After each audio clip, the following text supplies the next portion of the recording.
I have a small scenario for you guys.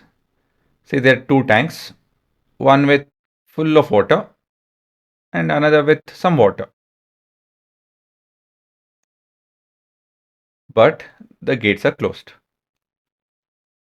Now my question to you guys is, what happens when we open the gate A and B? What happens to the water level? You can pause and imagine. Take a second. Think of it. Come to one conclusion. So what happens? Yes, there is flow of water from one tank to another. Till what point? Till they attain the same level, is it not? Right? So they will attain the same level. Same level in both tanks. Both tanks. So indirectly, can I tell that they have the same gravitational potential? Right? That's the whole funda. So here the keyword is same potential. Why is that important? So based on that, we are going to understand, or it's analogous to that, to be honest. We'll understand the redistribution of charges. So the key takeaway from this, analogy is that it's not that the amount of charges have to be same. It is that there is some other set of factors that will affect how much of water will flow from one tank to another tank. Does it make sense? It's not that water in tank A and water in tank B are the same. They're not the same. But they're at equilibrium that is influenced by some other set of factors. Now, similarly, say I have two surfaces, two conducting material, and say one has a lot more charge than the other, right? Now, if I connect them, what happens? It's not going to be like 2 plus this is say 6 or 8. So this will be 4 charges over here.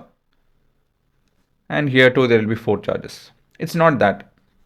Right? It's not that simple. There are other factors in play, and that's what we are trying to understand. So this is a derivation of redistribution of charges.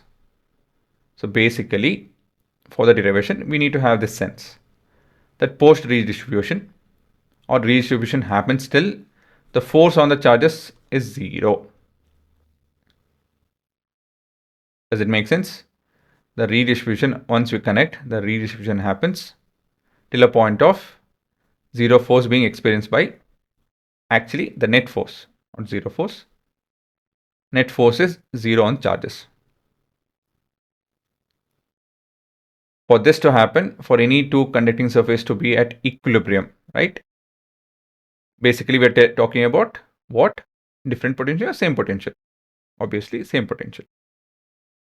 Again, I'm taking some time and letting you guys think over this point because it's that important.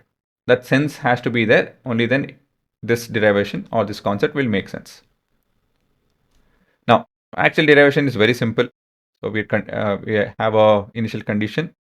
We have two conducting materials, say not connected. Initially, and actually even finally, the capacitance of that particular set of capacitors, or in this case, the capacitance of two different materials are C1 and C2 as of initial thing. Finally also, will they be same or will they be different? No, they will not be different. They will be the same. C1 and C2 will not change.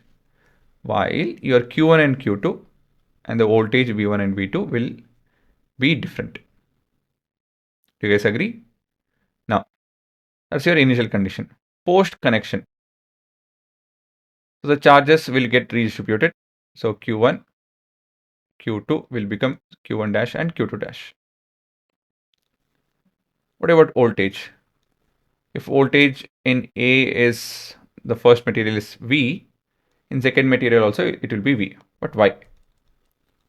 That's what we just learned, that the charges, like how water redistributes itself, the charges redistributes or charge redistribution happens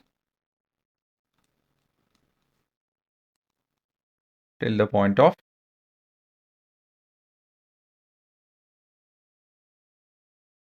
equipotential. So they have to be at same potential. We have seen this condition with different derivations. So it's the same funda over here. Now that's post connection. Now we're looking at expression for V, the final voltage. For that, we'll go with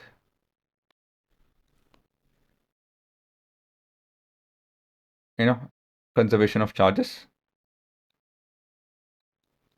By conservation of charges, let me write that. By conservation of charges, what do we have? What we have is initial charge is equal to final charges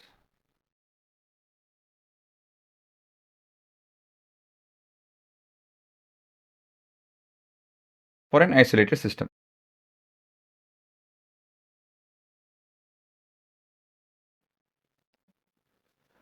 So that is Q1 plus Q2 will be equal to Q1 dash plus Q2 dash. Right, guys? Now we are trying to get an expression for final voltage. What can we take a help of? Yes, we know that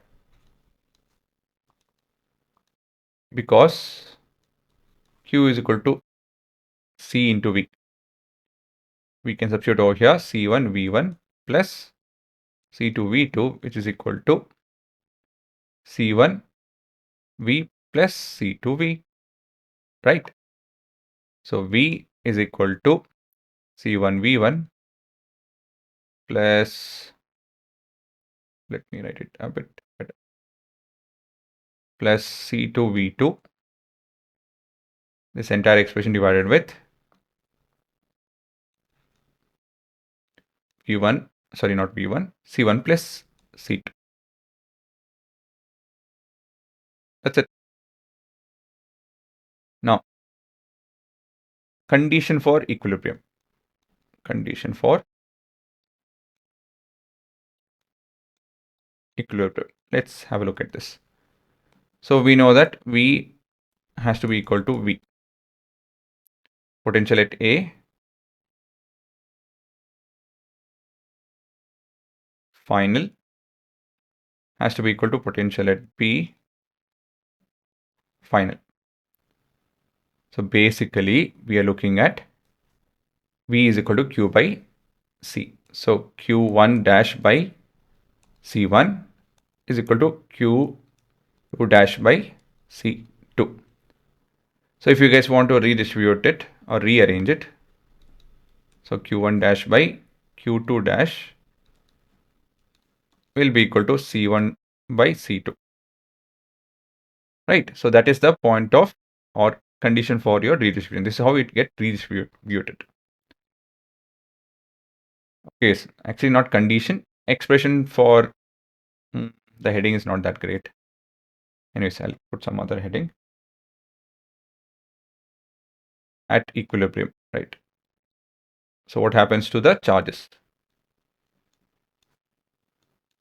I think that's a better heading. So it's a very simple concept. When we have two materials with charges, right? When we connect them, what happens is the concept. So we know that like your tank, here too we have the water or charges redistributing till a certain condition, and that condition is equal potential.